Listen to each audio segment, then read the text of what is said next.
நம்ம ஃபஸ்ட்டு ஒரு time centre பிடிச்சிருப்போம், திருப்பி மாட்டிட்ட பிறகு ஃபுல்லாக சென்டர் பிடிச்சிப்போம். ஏன்னா நேரடியாக பாலிஷும் பண்ணிக்கலாம், சீலரும் அடிச்சிக்கலாம். அந்தளவு நைஸ் இருக்கும், ஃபினிஷிங் பக்காவாக இருக்கும். இதுக்குன்னு தனியாக தேய்க்கவே தேவையில்லை, யாரை வச்சு பெயிண்டரே தேய்க்க தேவையில்லை. அந்த கையிலே நீட்டாக உட்காந்து சேர்க்கறதுனால இந்த அளவு நம்மளால் ஃபினிஷிங் செய்ய முடியுது.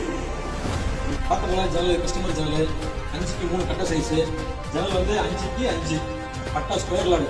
இது வந்து கம்பி உருட்டு கம்பி கஸ்டமருக்கு கேட்டிருக்காங்க, அது மாதிரி நம்ம செஞ்சுருக்கோம். இது வந்து டென்னல்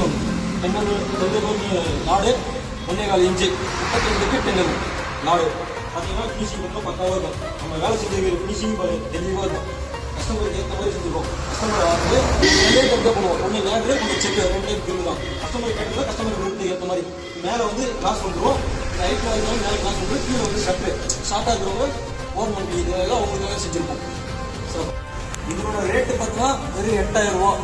மற்ற பாரு திக்னஸ் ஃபினிஷிங் பாருங்க, இது யாராலையும் அவ்வளோ சீக்கிரம் ஃபினிஷிங் கொடுக்க முடியாது. நம்ம மட்டும்தான் இந்த அளவுக்கு பண்ணுறோம், கஸ்டமருக்காக பண்ணி கொடுத்துருக்கோம்.